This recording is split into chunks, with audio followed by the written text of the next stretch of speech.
हरे कृष्ण। तो सभी भक्तों को चरण कमल रे मोर कोटि कोटि प्रणाम। वांछा कल्पतरुभ्यश्च कृपा सिंधु जयवच पतितानां पावनेभ्यो वैष्णवेभ्यो नमो नमः। जय अनंत कोटि वैष्णव वृंद की जय। जगद्गुरु श्री प्रभुपाद की जय। पतितानां श्री गुरु महाराज की जय। श्रीमद् भगवद गीता की जय। तो बहुत धन्यवाद प्रभु। तो आज श्लोक आम कौन श्लोक पढ़े 32 नंबर श्लोक चतुर्थ अध्याय 32 नंबर श्लोक भगवान कहते सब यज्ञ कथा जे कहीगले आम जो श्लोक मान शुणिक आसले जमी भगवान कहते तपमय यज्ञ आमर द्रव्यमय यज्ञ स्वाध्याय यज्ञ ये सब कहुई कहीं ना से आत्म साक्षात्कार करने दैहिक धारणर मुक्त होगापाई जिते जाए आम यज्ञ न करीचे आम से शरीर चेतनार ही रही आसवा और अनंत जन्म आम रही भी आसचे शरीर धारण तो सर्वश्रेष्ठ यज्ञ जदि आम देखा आई आत्मस्थिति को जीवाई शरीर धारण मुक्त होगापाई सर्वश्रेष्ठ यज्ञ है जप यज्ञ बा संकीर्तन यज्ञ। हाँ तो यही यज्ञ आम देखार फल तो प्राय प्रभुपाद कृपार पूरा ऑल ओवर वर्ल्ड रे जो मैंने भी जप करुँच भगवान के नाम पवित्र नाम हरे कृष्णा कृष्णा कृष्णा हरे हरे हरे राम राम राम हरे हरे।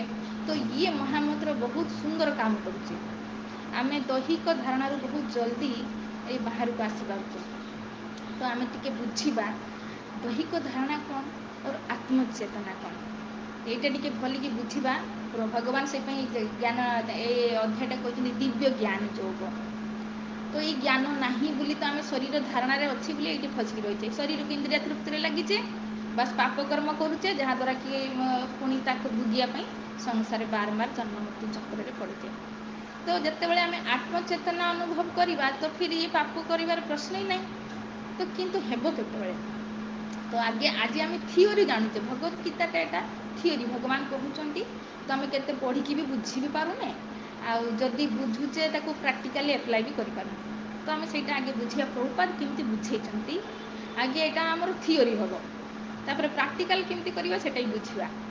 तो सर्वप्रथम गोटे जड़े एमती प्रभुपादर शिष्य थे कि आत्मा कथाटा जमार बुझीपार ना तो प्रभुपाद गोटे बहुत टेक्निक नेले गोटे दिन से गार्डेन बस तो प्रभुपाद कौन कले से गोटे छड़ी धरी था प्रभुपाद से बस था से शिष्य जन को बस था कहते से छड़ी सार्ट से गोटे कुर्ता पिंधे कहले यहाँ कौन कुर्ताटा छड़ी हाथ मारिकी यहाँ कौन तो कहले यहाँ कुर्ता तो कुर्ता क्या कुर्ता कହାର मोर अच्छा कुर्ता तुमर तुम कुर्ता नुहे तो नहीं मु केमती कुर्ता हेमी ये कुर्ताटा मोर कहले अच्छा काढ़ कुर्ताटा काढ़ तो से तो कुर्ताटा काढ़ीदे जमी कहले यहाँ कुर्ता ना हाँ तो तुम कुर्ता ना हाँ ताले तुम कुर्ता अलग तुम अलग ना हाँ कुर्ता अलग मु अलग अच्छा पुणी हाँ से छड़ी देखिए कहले मुंड को देखे यहाँ कौन ना मुंड क्या मुंड मोर अच्छा ये हाथ को लगे कहले यहाँ कହାର ना मोर देह को लगे यहाँ कହାର ना मोर तुम मुंड तुम देह तुम हाथ तुम गोड़ तुमर माने जमी तुम कुर्ता तुम ठार अलग है ना से तुम तो कह मोर मुंड तुम मुंड कि कौच कि मु मुंड मु मुंड आज बहुत बिंधुची कौच कि नाई मो मुंड बिंधुची मो देह खराब मोर देहटा खराब तो मोर कौच माने माने तुम जड़े अलग से तुम मोर कौच जमी तुम कुर्ताटा तुमर थिला तबे बाहरी गले तो तुम कुर्ताटा अलग तुम अलग से तुम मोर मुंड कौच मोर देह कौच माने तुम गोटे अलग वस्तु सेटा कि सेटा है तुम्हें तुमको शरीर मिल तुमर शरीर यहाँ तुमको मिली शरीरटा कारण शरीर आ तुम्हें अलग अलग वस्तु किंतु आमे कौन कर शरीर को ही मु भावी नहींचे है ना मु जो कहूँ कौन शरीर को नहीं कहूँ कि मोर आखि कहूँ मु आखि कहूनी से कौन कहे मोर आखि मोर कान मोर नाक मोर तो मोर माने तुम्हें आत्मा तुमको ये शरीरटा मिली तो यहाँ आगे बुझा गोटे एमती गोटे बुझेली द्वितीय कहले तुम देखीच जो कौन सी मानने वयोज्येष्ठ व्यक्ति मृत्यु हार्ट आटाक हो कौन कारण मृत्यु हो जाए तो आम जाऊ देखा तो सेमती शुई था सी ସବୁଦିନ ଯେମିତି ଶୋଇଥାନ୍ତି ଆଜି ବି ସେମିତି ଶୋଇଛନ୍ତି। ତ ଆମେ ତାଙ୍କ ଘରବାଲା କ'ଣ କରିତେ ନା ମାଉସୀ ବା ମଉସା ଚାଲିଗଲେ। କେଉଁଠି ଗଲେ ରେ ଏବେ ବି ଶୋଇଛନ୍ତି ଗଲେ କେଇଠି? ହଁ ଚାଲିଗଲେ। ଆରେ ଯେମିତି ତାଙ୍କର ହାତ ଗୋଡ଼ ନାକ ଆଖି ଯେମିତି ଥିବା କଥା ସବୁଦିନ ଯେମିତି ଶୁଅନ୍ତି ସବୁ ସେମ୍। ଫିର୍ ଗଲା କିଏ? ମାଉସୀ ଚାଲିଗଲା ବୋଲି କହୁଛେ ମାଉସୀ ତ ହିଁ ଶୋଇଛନ୍ତି। ଯାହାକୁ ତମେ ମାଉସୀ ମଉସା ଡାକୁଥିଲ ସେ ତ ଶୋଇଛନ୍ତି ଗଲା କିଏ? ତ ସେତେବେଳେ କ'ଣ କହୁ? ଆତ୍ମା ଚାଲିଗଲା। ତ ତାହେଲେ ଆତ୍ମା ହିଁ ମୁଖ୍ୟ, ଆତ୍ମା ଦ୍ୱାରା ହିଁ ଶରୀରଟା ଚାଲୁଥିଲା। ଆଖି ଦେଖୁଥିଲା, କାନ ଶୁଣୁଥିଲା, ଜିଭ କହୁଥିଲା, ସବୁ ଚାଲିଥିଲା। ଆତ୍ମା ବାହାରିଗଲା ଶରୀରରେ ଆଉ କିଛି ନାହିଁ। ତ ଯେମିତି କାରକୁ ଜଣେ ଚଲାଉଛି, କିଏ ଡ୍ରାଇଭର ଚଲାଉଛି ନା କାର ଚଲାଉଛି। ତ କାର ଯଦି ଡ୍ରାଇଭର ଉତୁରି ଯିବ ବାହାରି ଯିବ ତ କାରଟା ଆଉ ଚାଲିବ କି? ଚାଲିବନି। ସେଇଭଳି ଆମ ଶରୀରଟାକୁ ଚଲାଉଛି କିଏ? ଆମେ ସ୍ୱୟଂ ମାନେ ଆତ୍ମା। ଏ ଶରୀରର କି ଯନ୍ତ୍ରକୁ ଚଲାଉଛି। ଆତ୍ମା ବାହାରି ଯାଉ ମାନେ ଆମେ ବାହାରି ଯିବା, ଶରୀର ଏଇଠିକୁ ଧରାକେ ଧରା ରହିବ। ତ କିନ୍ତୁ ଇଏ ଜ୍ଞାନ ଆମର ନାହିଁ ଯେହେତୁ ତ ଆମେ ସମସ୍ତେ କ'ଣ କରୁଛେ ଶରୀରକୁ ତ ସବୁ କିଛି କରୁଛେ ଶରୀର ପାଇଁ, କିନ୍ତୁ ଆତ୍ମା ପାଇଁ ଯେମିତି ଗୋଟେ ଗାଡ଼ିକୁ ଆପଣ ପେଟ୍ରୋଲ ଦେଉଛନ୍ତି, ତାର ଖାଦ୍ୟ ହେଲା ପେଟ୍ରୋଲ। ପୁଣି ତାକୁ ସଫା ସୁତୁରା ତାର ପୂଜା ସବୁ କରୁଛନ୍ତି ନା। ଯଦି ସଫା ନ କରିବେ, ତାକୁ ତେଲ ମେଲ ନ ଦେବେ ତ ଗାଡ଼ି ଚାଲିବନି ଠିକ୍ ସେ। ଆଉ ପେଟ୍ରୋଲ ଯଦି ଖାଇତେ ନଦେଲେ ସେ ବି ଗାଡ଼ି ଚାଲିବ। ତେଣୁ ଗାଡ଼ିକି ବି ମେଣ୍ଟେନ୍ କରୁଛନ୍ତି, ପ୍ଲସ୍ ନିଜେ ବି ତ ଖାଉଛନ୍ତି ନା। ଗାଡ଼ି ଚଲେଇବା ପାଇଁ ଡ୍ରାଇଭରକୁ ତ ଖାଇତେ ପଡ଼ିବ ନା, ନିଜକୁ ମେଣ୍ଟେନ୍ କରତେ ପଡ଼ିବ। ଆଉ ନିଜେ ଖାଇବାନି ମେଣ୍ଟେନ୍ କରତେ ଗାଡ଼ିକୁ ଚଲେଇବେ କେରେ? ତ ସଂସାର ହେଉଛି କ'ଣ? ଆମେ ଶରୀରକୁ ହିଁ ମୁଁ ବୋଲି ଭାବି ନେଇଛେ। ଶରୀର ରୂପୀ ଯନ୍ତ୍ର ପାଇଁ ତ ସବୁ କିଛି କରୁଛେ। ତାକୁ ଖାଇବାକୁ 3 ଟାଇମ୍ ଦେଉଛେ, ମେଣ୍ଟେନ୍ କରୁଛେ, ସ୍ନାନ ନାହାନା ଧୋନା ସବୁ ସୁନ୍ଦର ଭାବରେ କରୁଛେ। କିନ୍ତୁ ଆତ୍ମାର ଯେହେତୁ ଜ୍ଞାନ ନାହିଁ, ମୁଁ ଯେ ଆତ୍ମା ମୋ ପାଇଁ କିଛି ନାହିଁ, ଆମେ ସେଇଟା ହିଁ କରୁନେ। ବହୁତ ସୁନ୍ଦର ପ୍ରଭୁପାଦ ଇଏ ଗୋଟେ ଦୃଷ୍ଟାନ୍ତ ଦେଇକି ବୁଝେଇଲେ। ଆଉ ଗୋଟେ ବୁଝେଇଲେ, ଯେମିତି ତମର କେତେ ବର୍ଷ ହେଲା ନା 25 ବର୍ଷ।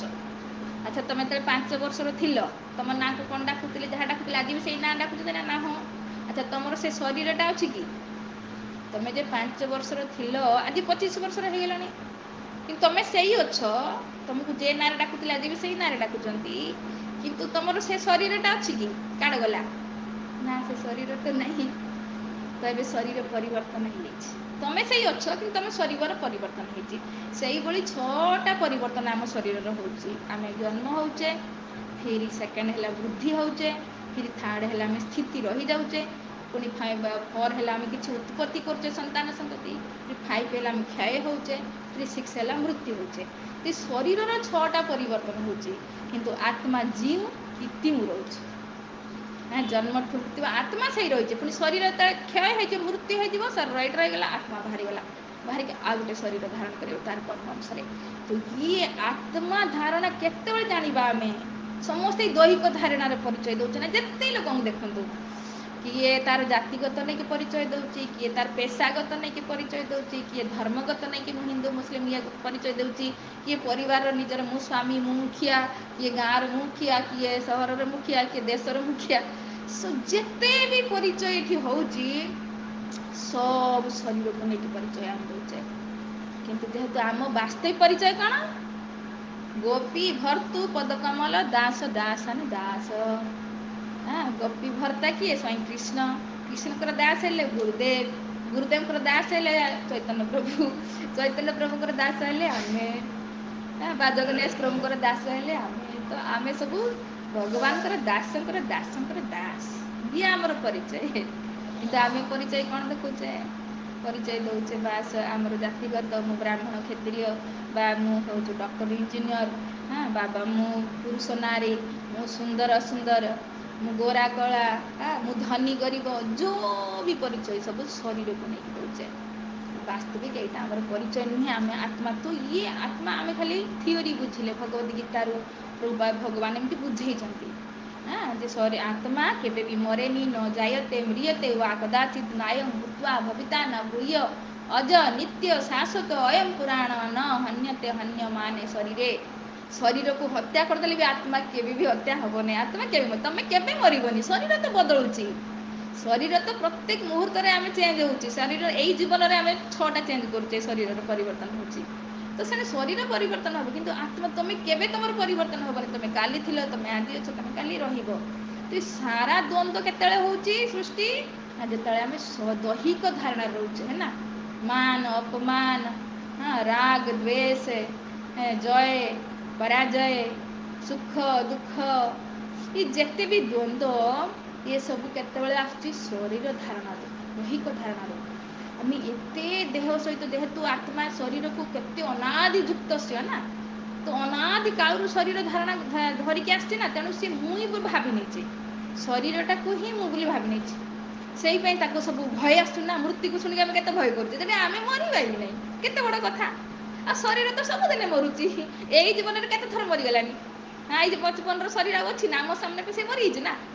ତ ଏଇଭଳି ଶରୀର ତ ଆମେ ଯେତେବେଳେ ଆତ୍ମଜ୍ଞାନ ଅନୁଭବ ହେବ ତ ଦ୍ୱନ୍ଦ୍ୱରୁ ଆମେ ମୁକ୍ତ ହେବା। ତ କେତେବେଳେ ହେବ ଆମେ ଆତ୍ମସ୍ଥିତିକୁ କେତେବେଳେ ଆସିବା? ସର୍ବପ୍ରଥମେ ତ ଆମେ ଶାସ୍ତ୍ରରୁ ଜାଣିବା ଯେ ଆମେ ଶରୀର ନୁହେଁ ଆତ୍ମା ବୋଲି, ଖାଲି ଜାଣିଲେ ଥିଓରିଗତ ଜ୍ଞାନ ଆମକୁ ମିଳିଲା, କିନ୍ତୁ ପ୍ରାକ୍ଟିକାଲି ଆମେ ଅନୁଭବ କେତେବେଳେ କରିବା ନା, ଯେତେବେଳେ ଆମେ ଆତ୍ମା କାହିଁକି ଏମିତି ଭାବୁଛି ଶରୀର ଧାରଣାରେ ଅଛି ନା, ଅନେକ ଜନ୍ମର ପାପ ରୂପକ ଯୋଉ ଧୂଳି ଜମି ଯାଇଛି। ଯେମିତି ଲୁହାର ଜଙ୍କ ଲାଗିଗଲେ ତାର ସ୍ୱାଭାବିକ ହେଲେ ସେ ଚୁମ୍ବକକୁ ଆକର୍ଷଣ କରିବ, କିନ୍ତୁ ଯେହେତୁ ଲାଗିଯାଇଛି ତା ଉପରେ କଳଙ୍କି କହନ୍ତି ନା, ତ ଆଉ ଆକର୍ଷଣ କରୁନି, ବାସ୍ କଳଙ୍କିଟା ଛଡ଼େଇ ଦିଅ ପୁଣି ଆକର୍ଷଣ କରିବ। ସେଇଭଳି ଆମ ଆତ୍ମା ଉପରେ ଅନେକ ଜନ୍ମର ପାପ ରୂପକ ଧୂଳି ଜମିଛି, ତାକୁ ସଫା କରିବାକୁ ପଡ଼ିବ। ସଫା କଲେ ଫିର ଆମେ ଯେତେ ଆତ୍ମ ଅନୁଭବ କରିବା, ଫିର ରାଗ ଦ୍ୱେଷ ଜୟ ପରାଜୟ ମାନ ଅପମାନ ଦ୍ୱନ୍ଦ୍ୱ ମତଲବ ନାହିଁ, କିଛି ଫରକ ପଡ଼ିବନି। ତ ସେ ପାଇଁ ଆମକୁ କ'ଣ କରତେ ପଡ଼ିବ? ମହାପ୍ରଭୁ ଆସିକି ଏ କଳଙ୍କିକୁ ସଫା କରିବା ପାଇଁ ବା ପାପକୁ ଧୋଇବା ପାଇଁ ବହୁତ ସୁନ୍ଦର ଉପାୟ ଦେଲେ। କହିଲେ କ'ଣ? ଚେତ ଦର୍ପଣ ମାର୍ଜନମ୍ ଭବ ମହାଦାବାଗ୍ନି ନିର୍ବାପଣମ୍ ଶ୍ରେୟ କୈରବ ଚନ୍ଦ୍ରିକା ବିତରଣମ୍ ବିଦ୍ୟା ବଧୁ ଜୀବନମ୍ ଆନନ୍ଦମ୍ ବୁଦ୍ଧି ବର୍ଦ୍ଧନମ୍ ପ୍ରତିପଦମ୍ ପୂର୍ଣ୍ଣ ଅମୃତ ଆସ୍ୱାଦନମ୍ ସର୍ବାତ୍ମସ୍ନପନମ୍ ପରମ ବିଜୟତେ ଶ୍ରୀକୃଷ୍ଣ ସଂକୀର୍ତ୍ତନମ୍।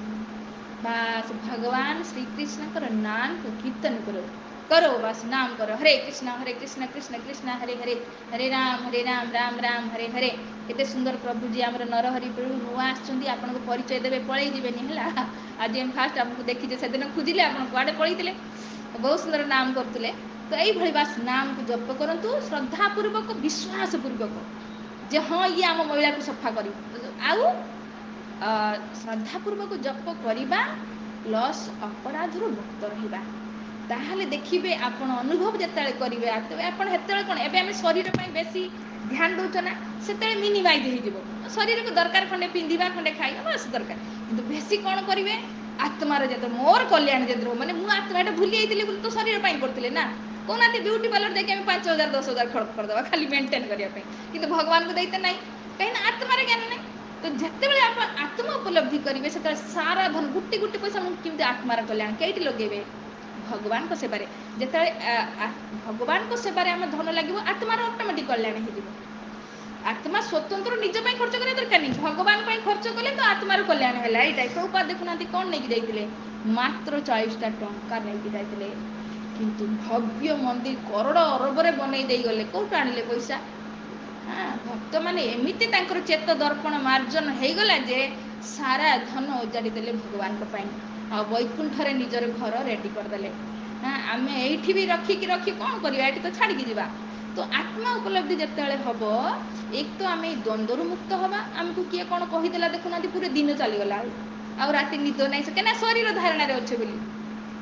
ବା କିଛି ଗୋଟେ ହଜିଯାଉ ତ ଆଉ ନିଦ ନାହିଁ, ସେ ପୁଅ ଚାଲିଯାଉ, ପତି ଚାଲିଯାଉ, ଧନ ଚାଲିଯାଉ, କିଛି ଚାଲିଯାଉ, ତ ବାସ୍ ଆମ ଜୀବନଟା ଗଲା। ତ ସେ କାହିଁକି ସାରା ପରିଶାନୀ ହେଉଛି ଶରୀର ଧାରଣା। ଯେତେବେଳେ ଆତ୍ମଧାରଣାରେ ରହିବା, ଆତ୍ମଚେତନା ରହିବା, ଫିର୍ କୋଇ ପ୍ରୋବ୍ଲେମ୍ ନାହିଁ। କିନ୍ତୁ ସେତେବେଳେ ହେବ କେତେବେଳେ? ବାସ୍ ଯେତେବେଳେ ଆମେ ଶ୍ରଦ୍ଧାପୂର୍ବକ ନାମକୁ ଜପ କରିବା, ଆଉ ଏମିତି ଶାସ୍ତ୍ରକୁ ପଢ଼ିବା, ସାଧୁ ସଙ୍ଗରେ କଥାକୁ, ଭଗବାନଙ୍କ କଥାକୁ ବାର ବାର ଶୁଣିବା, ତ ଫିର୍ ମାର୍ଜନଟା ହେଇଯିବ। ଆପଣ ବାସ୍ ମସ୍ତ ଜିନ୍ଦଗି ବିତେଇବେ, କୋଇ ଟେନସନ୍ ନେଇ ସଂସାରରେ। କାହିଁକିନା ଆପଣ ଅନୁଭବ କରିଦିଏ, ଆଉ ତ କେହି ଆଉ ମୃତ୍ୟୁକୁ ବି ଭୟ ରହିବନି, ଡରିବା ଆମେ ତ ମରିବାନି। ତ ଇଏ ଭୟରୁ ମୁକ୍ତ ହେବା, ଦ୍ୱନ୍ଦ୍ୱରୁ ମୁକ୍ତ ହେଇପାରିବା, ଆଉ ପ୍ରତ୍ୟେକ କ୍ଷଣ ଭଗବାନଙ୍କ ସେବାରେ ଲାଗିବା, ତ ଲାଗିବ ବହୁତ ଆନନ୍ଦ। ତ ଇଏ ହେବ, ଆମେ ଥିଓରି ଏବେ ଜାଣିଲେ। ଏ ତ ଖାଲି ବାର ବାର କୁହାହେଉଛି ଆତ୍ମଚେତନାରେ ରୁହ, ଆତ୍ମଚେତନା ବା ଶରୀର ଧାରଣାରୁ ମୁକ୍ତ ହୁଅ। ଆତ୍ମଚେତନା ମାନେ କୃଷ୍ଣ ଚେତନା, କୃଷ୍ଣକୁ ଚିନ୍ତନ କଲେ ମାନେ ଆତ୍ମାର ଧୂଳି ଝଡ଼ିଲା ମାନେ ଜାଣ। କୃଷ୍ଣକୁ ଯେତେ ଚିନ୍ତନ କରିବା, ସ୍ମରଣ କରିବା, ପଢ଼ିବା, ଜପ କରିବା, ବାସ୍ କୃଷ୍ଣ କୃଷ୍ଣ କୃଷ୍ଣ, ତ ଧୀରେ ଧୀରେ ଆମ ଗଣ୍ଡିକି ସଫା ହେବ। तो आम अनुभव करिपारिबा भगवानकर जो प्रेम को अनुभव करिपारिबा तो फिर से सारा कर्म आमर भगवान हो पार। तो जो भी हो ये जो बार बार कहुची जे बार बार जे शरीर धारण मुक्त हुओ कि एत सहज कथा नुहे। आम थीओरी भगवत गीता जानिले कि भागवत जानिले कि साधु संघ जानिले किंतु ये प्राक्टिकल आरंभ करदे से धूल को झड़ाई। हरे कृष्ण महामंत्र करके आसतु साधु संगे बसतु भगवान को नाम को जप करूँ। यही यज्ञ द्वारा शरीर को धारण मुक्त होगा ना। और सर्वश्रेष्ठ यज्ञ महाप्रभु दायी गले संकीर्तन यज्ञ नाम कर बास जप यज्ञ केत बस साथी जप कले साथी बसिले कीर्तन कले तो ये समय आसो निश्चय आपण आत्मा को अनुभव करेंगे। फिर भगवान को जो सारा चिंतारू मुक्त हो पार आम समस्ते। तो ठीक अच्छे समय हो जाए आम ये रखा तर जहाँ किसी प्रश्न थाए पचारि पारे। हरे कृष्ण कृष्ण कृष्ण हरे हरे हरे राम राम राम हरे हरे।